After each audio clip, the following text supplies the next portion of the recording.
बहुत लोगों को मन में सवाल उठता है कि भगवान श्री कृष्ण के अलग अलग नाम क्यों हैं, या अलग अलग रंग दिखाई पड़ते हैं कृष्ण के। क्या कृष्ण बहुत रंगीन आदमी थे? एक रंग उनको नहीं बताया जा सकता एक रंग में।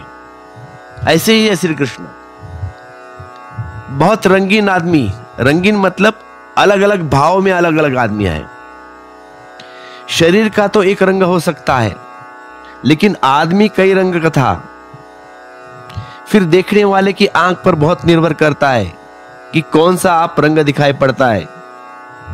जिसने जिस आंख से देखा होगा उन्हें वे रंग दिखाई पड़ गए होंगे उसमें, भगवान में। हां, एक आदमी भी 3 हालतों में 3 रंग देख सकता है, नॉर्मल कोई भी। कभी आपको क्रोध आया तो क्रोध में आप अलग दिखेंगे, कभी आपको प्रेम आया तो प्रेम में आप अलग दिख जाएंगे। अपने प्रति समझो या किसी दूसरे के प्रति प्रेम हो या राग हो या क्रोध हो, तो आप भी प्रतिपल अलग अलग दिखते हैं। रंग प्रतिपल बदलते रहते हैं, सब बदलता रहता है प्रतिपल। यहां कुछ स्थिर नहीं है। इस जगत में स्थिरता जैसी बात ही झूठी है। यह सब प्रतिपल बदल रहा है, लेकिन अधिक लोग में उनमें सावला रंग देखते हैं। श्री कृष्ण में अधिकतर लोग सावला रंग देखते हैं। सावली सूरत कहते हो ना आप, उसके कुछ कारण है क्यों श्री कृष्ण को सावला कहा गया है। ऐसा लगता है कि सावले रंग उनकी स्थिरता का स्थायित्व का गुण रहा होगा। यानी कृष्ण सावले रंग में अथिर होते रहे होंगे, वह चंचल रहे होंगे सावले रंग में ही। तो हमारे मुल्क के मन में सावले रंग के लिए कुछ आग्रह है। असल में गोरे रंग उतना सुंदर कभी नहीं होता जितना सावला रंग सुंदर होता है। उसके कई कारण हैं, लेकिन आमतौर से हमें गोरे रंग में सुंदरता दिखाई पड़ती है, गोरी स्त्री में या गोरे पुरुष में, क्योंकि गोरे रंग की चमक में बहुत सी असुंदरता छिपाई जाती है, छिप जाती है, अपने आप दुर्गुण छिप जाते हैं।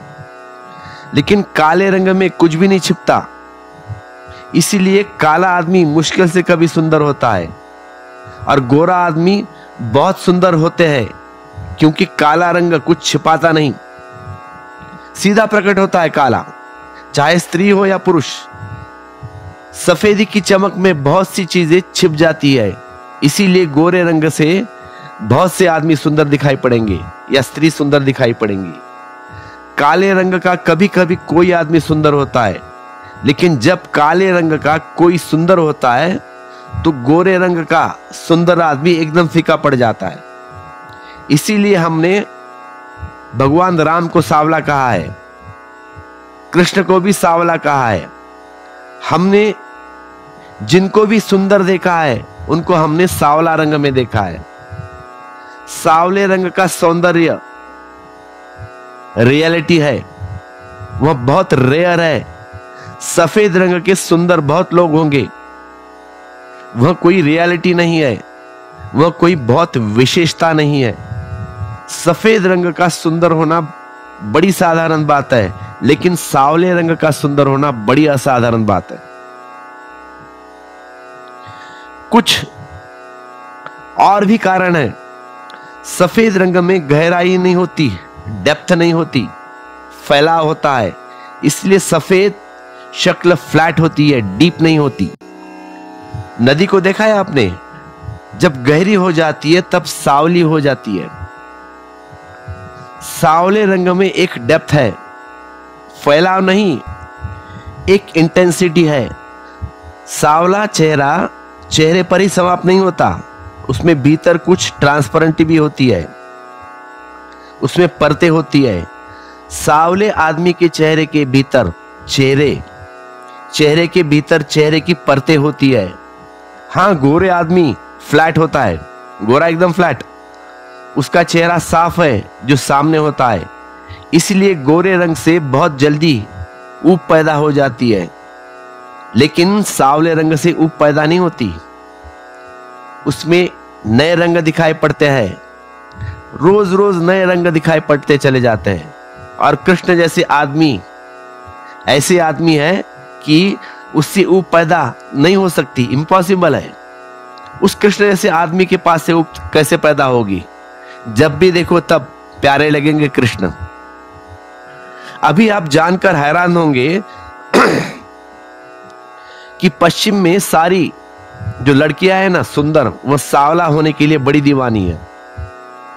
सागर के तट पर लेटती है, धूप ले ले, धूप के कारण थोड़ी सांवली हो जाए। क्या पागलपन आ गया? असल में जब भी कोई संस्कृति अपने शिखर पर पहुंचती है तब फैलाव कम मूल्य का रहता है, गहराइयां ज्यादा मूल्य की हो जाती है। हमको पश्चिम का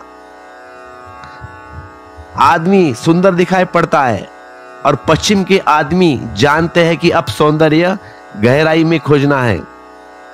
हो चुकी बात वहां। अब पश्चिम की सुंदर स्त्री सांवले होने की कोशिश करती है, इसीलिए पश्चिम का सुंदरतम आदमी भी ट्रांसपेरेंट नहीं होता, उसका चेहरा बोतल हो जाता है। वह सफेद रंग की खराबी है। वह सफेद रंग की खूबी है कि बहुत लोग सुंदर हो सकते हैं सफेद रंग में। सफेद रंग की खराबी है कि उसमें बहुत गहरा सौंदर्य नहीं हो सकता। इसीलिए सांवले रंग पर हमने देखा है, कृष्ण सांवले रहे होंगे या नहीं रहे होंगे जरूरी बात नहीं है, हमने सांवला देखा है उनमें। इतना प्यारा आदमी कि हम उसको गोरे नहीं सोच सकते, हमने उनको सांवला सोचा है। वे सांवले भी हो सकते हैं, ये बात गौन है। सांवले रहो या गोरे रहो गौन बात है, लेकिन हमने उनको सांवला में देखा है। तथ्य बहुत गौन है, काव्य बहुत महत्वपूर्ण है। हम न सोच सके कि इस आदमी को गोरा देखे, क्योंकि यह इतने रंग का आदमी है, इतना गहरा आदमी था, और इसके चेहरे में झांकते जाने से मन होता है हमेशा। ऐसा आदमी थे कृष्ण, डूब जाने का मन होता है उस कृष्ण में। इसमें और गहराइयां थी जो उघड़ती चली जाती है। इसलिए बहुत रंगों में एक व्यक्ति ने भी देखा और बहुत लोगों ने भी देखा, पर एक स्थायी रंग में हमने सोचा है, वह है सांवला रंग। श्याम नाम ही उनके लिए दे दिया, मेरे घनश्याम मेरे श्याम। श्याम का मतलब है काले, कृष्ण का मतलब भी काला। न केवल हमने सोचा बल्कि हमने नाम में भी उन्हें दी उपमा है कि सांवलापन। श्याम कहा, कृष्ण कहा, सब काले रंग की प्रतीक है। और एक बात उन्होंने पूछी है कि एक तरफ उगाड़ते हैं वस्त्रों को कृष्ण और दूसरी तरफ उगड़ती हुई द्रौपदी पर वस्त्र फेंकते हैं। कहा है ना, सुना होगा आपने, गोपियां नहा रही है नदी में और कृष्ण वस्त्र लेके भाग गए और पेड़ पर बैठे हैं, और दूसरी तरफ कृष्ण द्रौपदी को साड़ी देते हैं, फेंकते हैं। क्योंकि द्रौपदी का जब वस्त्रान हो रहा था तो कृष्ण वहां प्रकट हुए और द्रौपदी की साड़ी उनके हाथ से निकली है। महाभारत में आपने भी देखा होगा। तो असल में जिसने कभी उगाड़ा नहीं वह जिंदगी में भर उगाड़ी रहता है, उगाड़ता ही रहता है। लेकिन जिसने उगाड़ कर देख लिया अब वह वस्त्र ढाक सकता है। ढाकने और उगाड़ने में एक और बड़ा फर्क है। प्रेम तो उगाड़ने की आज्ञा दे सकता है, प्रेम उगाड़ना चाहता है, लेकिन द्रौपदी प्रेम से नहीं उगाड़ी जा रही है, वहां पे द्रौपदी का वस्त्रहरण हो रहा है। द्रौपदी बड़ी घृणा से उगाड़ी जा रही है। द्रौपदी को देखने वाली आंख प्रेम की जिज्ञासा से भरी हुई आंख नहीं थी। जो घटना है उस घटना का मेरे लिए मूल्य कोई नहीं है। मैं तथ्यों की बात कर रहा हूं। कोई चमत्कार ऐसा घटा होगा कि दूर से एक कोई कृष्ण को ढाकते हो रहे होंगे। मैं मानता हूं कि यह प्रतीक है। कृष्ण ने किसी न किसी तरह उस दिन द्रौपदी को उगाड़ने से रोका होगा। इतना ही है बस किसी ना किसी तरह से कृष्ण उस दिन द्रौपदी को उगाड़ने में बाधा बन गए होंगे। लेकिन कवि जब इसको लिखते हो, जब कवि लिखता है तो कविता बनाता है, और जब कविता बनेगी और बाद में जब उस कविता को हम तथ्य बनाते हैं तब मिरेकल मालूम पड़ता है, मैजिक। बाकी कविता ही एकमात्र मिरेकल है और कोई मामला नहीं है। कृष्ण किसी ना किसी तरह उस दरबार में नग्न की जाती द्रौपदी के लिए बाधा बन गए होंगे, और बाधा अनिवार्यता होगी, इसलिए दुशासन द्रौपदी को नग्न नहीं कर सका कृष्ण की वजह से। और यह बड़े मजे की बात है कि कृष्ण का नाम है कृष्ण और द्रौपदी का एक नाम कृष्णा है। कहते हैं ना कृष्ण द्रौपदी को कृष्णे। सच तो यह है कि कृष्ण जैसा शानदार आदमी नहीं हुआ और कृष्णा जैसी शानदार स्त्री नहीं हुई द्रौपदी। द्रौपदी का कोई मुकाबला नहीं है। हमने बहुत सीता और दूसरे की चर्चा की है, लेकिन द्रौपदी की बहुत कम चर्चा की है हमने, क्योंकि हमने बड़ी तकलीफ है द्रौपदी के साथ कि यह स्त्री 5 पतियों की पत्नी हम पर भारी पड़ गई। हम बात नहीं कर पाते उस पे ऊपर। लेकिन ध्यान रखे, एक ही पति की पत्नी होना भी बड़ा मुश्किल है, लेकिन ये 5 पतियों की पत्नी थी, असाधारण स्त्री रही होगी। बांसुरी कृष्ण की है, संगीत के मधुर सुर राधा के है, गीता कृष्ण से निकली है, उस गीता के काव्य माधुरी राधा के है। नृत्य कृष्ण का है, किंतु उनके चरणों में गति और झंकार राधा की है।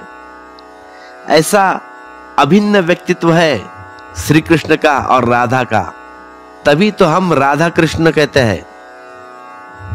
लेकिन विवाह तो होता है रुक्मिणी से, लेकिन हम रुक्मिणी कृष्ण नहीं कहते, राधा कृष्ण कहते हैं। राधा को कृष्ण से अलग कर दिया जाए तो कृष्ण के जीवन में भी और तरह की उदासी उदासी आ जाती है, फिर अधूरे अधूरे लगेंगे कृष्ण।